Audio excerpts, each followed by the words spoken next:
I'm always happy to be coming back to Borderlands, and this is sort of an unusual occasion because I just hung up all these paintings last night, and 3 of them have to do with the novel I'll be reading from, TURING and BURROUghs, and maybe during the Q&A session, or at the end of the talk, maybe I'll show you which ones. This is a novel I wanted to write it for a long time. I used to teach computer science, and so I'm interested in Alan Turing. And of course, I've been an admirer of William Burroughs' work ever since I was a young boy. I did about 14. For some reason, my brother had a subscription to the Evergreen Review, and that was a magazine that used to publish a lot of beatnik literature. And Burroughs had some. I read an excerpt of Naked Luncheon there, and it really impressed me. And then I just sort of kept reading Burroughs for the rest of my life. And the idea in this book, it started out as a short story. There's this thing, Alan Turing, you may or may not know, last year was the 100th anniversary of his birthday, so computer science people were excited about that. And he died when he was, I think it was about 42, something like that. And apparently he died of cyanide poisoning. And he was found dead in his bed, and there was an apple that had cyanide on it, and apparently he'd done sort of a Sleeping Beauty sort of suicide.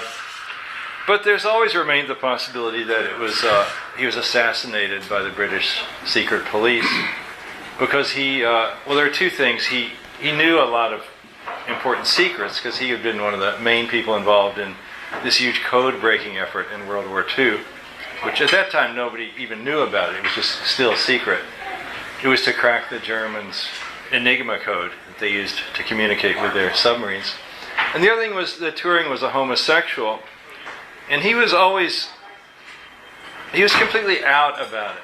Sometimes mathematicians and computer science people, they're not really good at dissembling. They've figured something out logically, and since it's logical, there's no reason to argue about it or hide it, And he knew he was homosexual, and so he didn't mind telling that to people. And then, sometimes he would even score. So, what was the problem, But in the 1950s, that's not how they viewed things. If you were homosexual and you knew state secrets, then, they felt like you would be subject to blackmailing. And so there's a possibility they assassinated him. So the way this book is set up, in the first chapter, he's with one of his lovers, and the secret police comes to kill him, and then they actually manage to poison Turing's lover instead of Turing. And then Turing finds a way. He's been doing some studies of biotechnical computation, biocomputation. And he's found a way to grow a copy of his face and his dead lover's face. And then he puts his face on the lover and puts the dead lover's face on his face. And then he takes off and goes to Tangier to hide out. And once he's in Tangier, he makes friends with William Burroughs. And Turing is still fiddling with his biocomputation tricks, and he's found a way to turn himself into a giant slug. And they call these things skugs with a K. It just sounds cooler that way. Most evil science fiction things have a K in them. The invasion of the Krull, So the Klingon. So anyway, he turns Burroughs into a skug too, so they have fabulous sex. They'll do this sort of, maybe you've ever seen a video of slugs mating. They sort of wrap themselves around each other and hang from the ceiling on a twisted rope of mucus. And they're hermaphroditic, so they really, really have a good time. So and then Turing also, he used to talk about this thing called the imitation game, of whether a computer could convince you it was a person if you were talking to it over like an instant message thing. And that's even called the Turing imitation game. But there's a different imitation game that he gets into here, because he decides to morph his body so he looks like a woman. And he comes to the U.S., and he looks like a woman, and he's going to meet up with Burroughs later on, but then at present he falls in with a group of sort of low-life, sort of early beatnik type people, sort of marginal people. These aren't famous beatniks, they're just sort of like party animals, sleazy people. And they're doing this road trip, sort of in the style of On the Road, and they're heading, he landed, he met up with these people in Florida, but now he wants to go to Los Alamos because he's looking ahead and has this scheme of sort of doctoring a nuclear weapon so that when it goes off, it'll send out scugging rays so everybody on the planet will become a scug. And it's good to be a scug because you're telepathic and you can change the shape of your body. So he hits New Orleans with these friends of his, and one of them is a man called Vassar. And Vassar is under the misapprehension that Turing is a woman, because whenever Vassar's been around Turing, he's had the shape of a woman. And then there's Vassar's wife, his long-suffering wife, and she's a composer, an electronic composer. And then there's another guy, and I can't remember who it is right now, but we'll find it when I start reading it, because I just picked this more or less random spot to start reading it, so I don't remember exactly what's going to happen here that well. So here we are on page 123. Oh yeah, Ned is the other guy. That's right. He's from Kentucky. He's Terry Bisson is from Kentucky. So is Jennifer Lawrence. Mm-hmm. Okay, I'm from Kentucky too. That picture there, that's the Kentucky artist, the fat guy with his shirt untucked. That's the self-image of a Kentucky artist. So, anyway, so here we go. It was wet dawn, so they've just pulled into the French Quarter in New Orleans. And I won't read for a terribly long time. Usually people enjoy the Q&A more anyway. So I'll read for like 15 or 20 minutes. It was a wet dawn, still dark, the air filled with mist.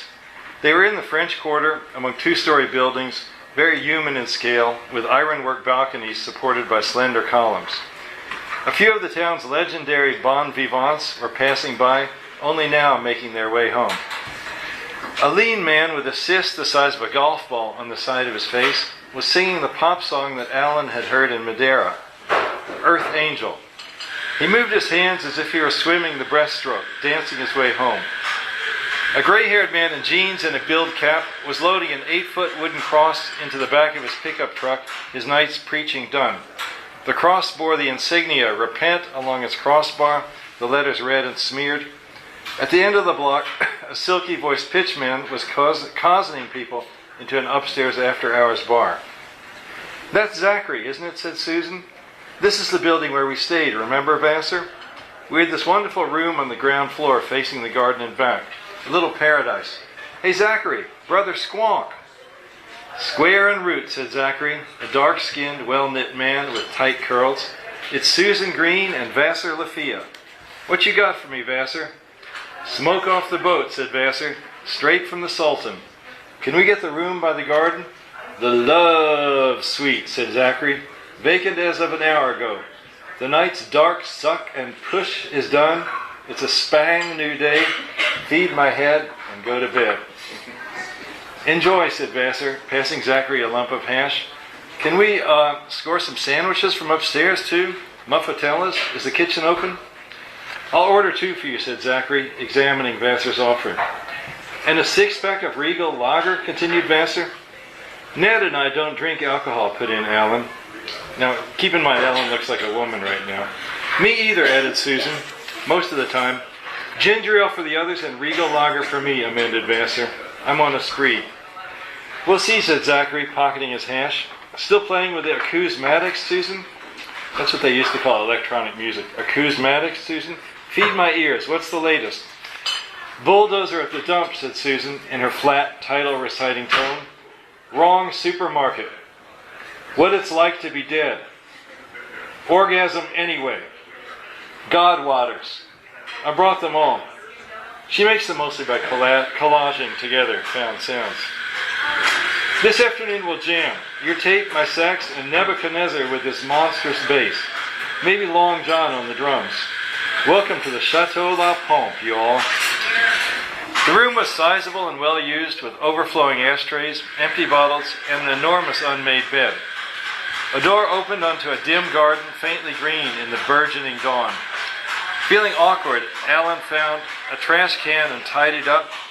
Ned got clean sheets from the cupboard and remade the bed. The food and drinks arrived. The little company recharged their energy. "Let's bounce," said Vassar now, bundling Susan and Alan onto the sheets. "You too, Ned," said Susan, wriggling out of her shirt and pants. "Kiss me down low, sailor boy. I know you want to. Be my slave."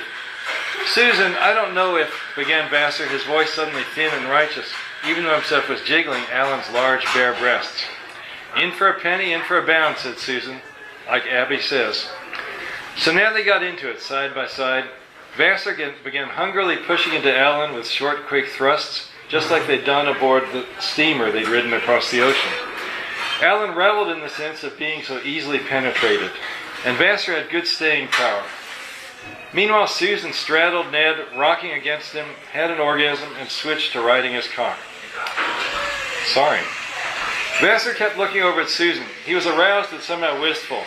Alan rocked his womanly hips, wanting Vassar's full attention. Ned began to moan a series of rising notes.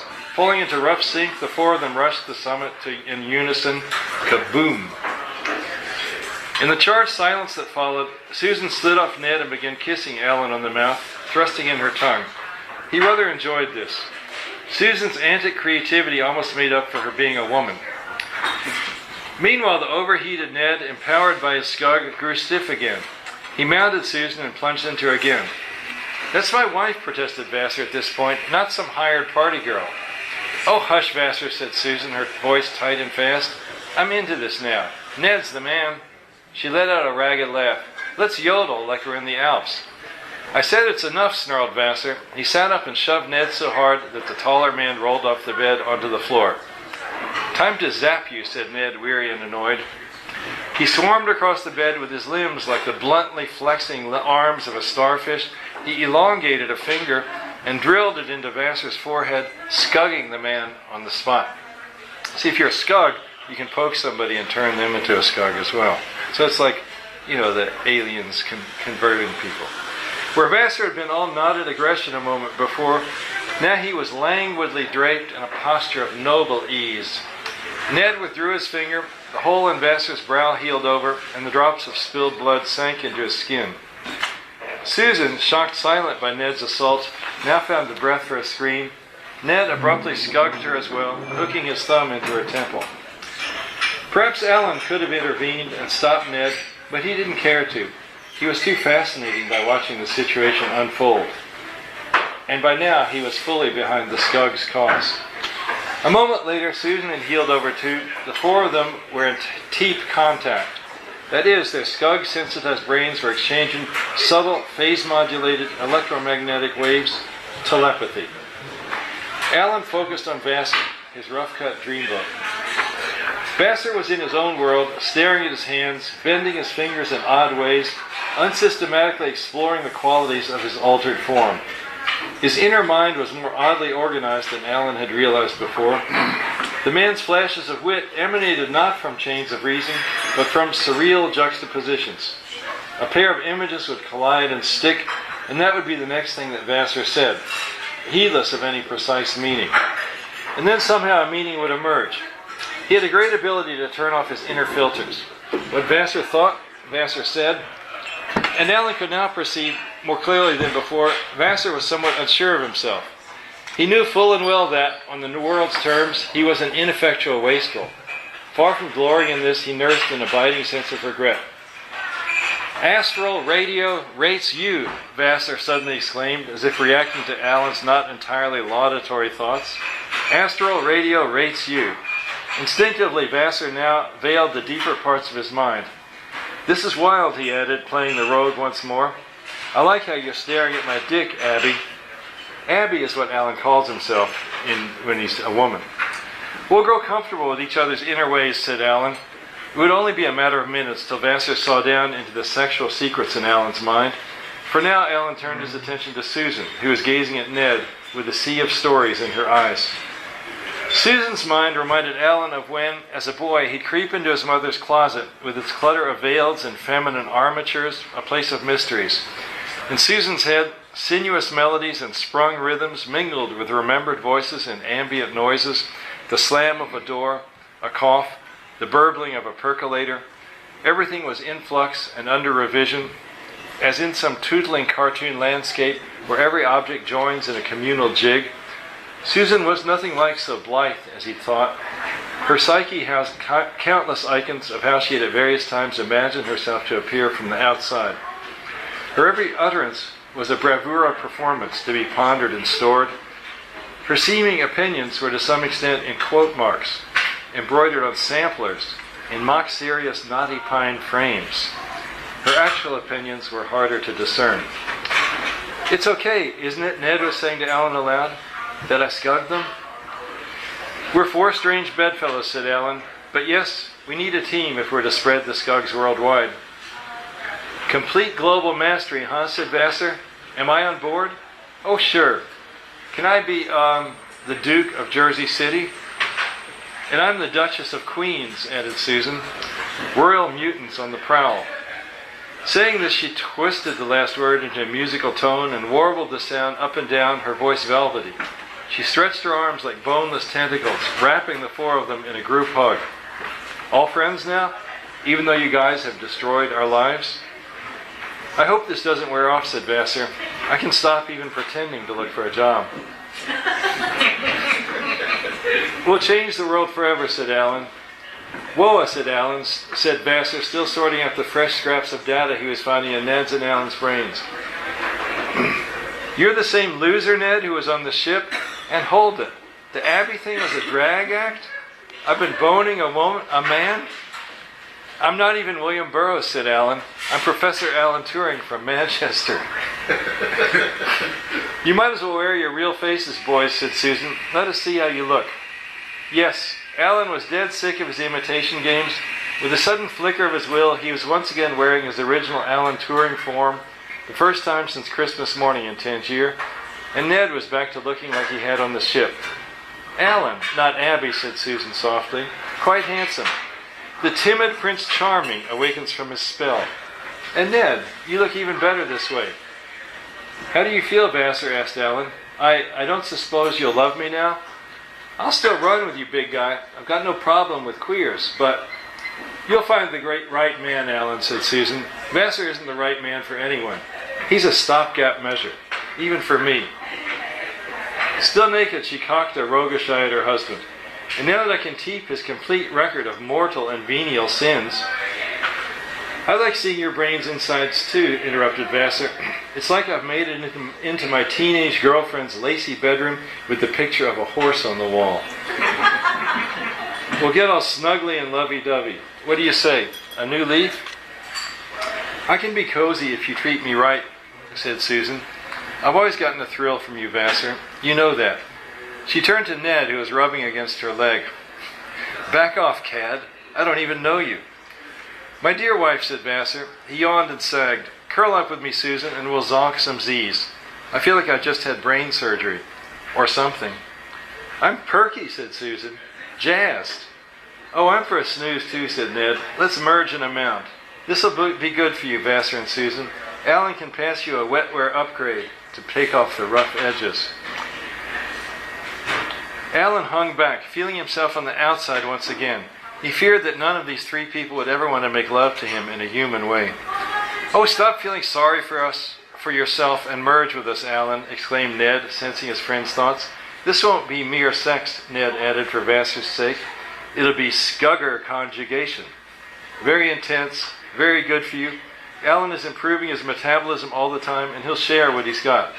The man's a genius, a mad scientist, the bull goose wetware programmer-in-chief." So urged on by Ned and Alan, the four of them piled up. Guided by Alan's teeth, their tissues began to melt and flow, with tendrils from each body digging into the flesh of the scuggy flesh of the others. Alan was thinking of a topological paradox in which four endlessly ramifying solids share a single border. But quickly the merge switched from the theoretical to the experimental.